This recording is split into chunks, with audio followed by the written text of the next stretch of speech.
അസ്സലാമു welcome to Islamic media. പുണ്യ റബീഹിൽ മുത്തനബിയുടെ മൗലിദ് ഓതി ഈ കാര്യം ഒരാൾ ചെയ്താൽ ഒരുപാട് പുണ്യം കിട്ടും. മൗലിദ് ഓതുന്ന വീടുകൾക്ക് ദാരിദ്ര്യം ഉണ്ടാവുകയില്ല, അഗ്നിബാധ ഉണ്ടാവുകയില്ല, മഹാമാരികളിൽ നിന്ന് കാവൽ ഉണ്ടാകും. ഉമർ റളിയല്ലാഹു അൻഹു പറയുന്നു, നബി സല്ലല്ലാഹു അലൈഹി വസല്ലമയുടെ മൗലിദിനെ ആരെങ്കിലും ബഹുമാനിച്ചാൽ അവൻ ഇസ്ലാമിനെ ജീവിപ്പിച്ചു.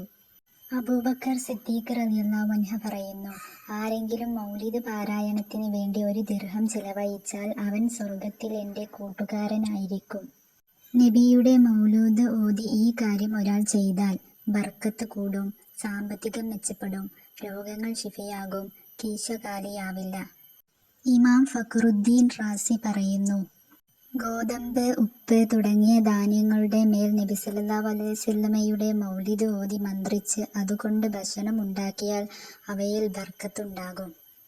നബി സല്ലല്ലാഹു അലൈഹി വസല്ലമയുടെ മൗലിദ് പാരായണം ചെയ്യുന്ന സദസ്സിൽ വെള്ളം വെച്ച് അത് കുടിച്ചാൽ അവരുടെ ഹൃദയത്തിലേക്ക് 1000 റഹ്മത്ത് പ്രവേശിക്കുകയും 1000 രോഗങ്ങൾ അവരുടെ ഹൃദയത്തിൽ നിന്ന് പുറത്തു പോവുകയും ചെയ്യും. വെള്ളി, സ്വർണം നാണയങ്ങളുടെ മേൽ നബി സല്ലല്ലാഹു അലൈഹി വസല്ലമയുടെ മൗലിദ് പാരായണം ചെയ്യുകയും മറ്റു നാണയങ്ങളുമായി അതിനെ കലർത്തുകയും ചെയ്താൽ അവയിൽ ബർക്കത്ത് ഉണ്ടാകുന്നതാണ്. നബി സല്ലല്ലാഹു അലൈഹി വസല്ലമയുടെ ബർക്കത്ത് കൊണ്ട് അത് കയ്യിലുള്ളവർ ദരിദ്രനാവുകയോ അവൻ്റെ കീശ കാലിയാവുകയുമില്ല.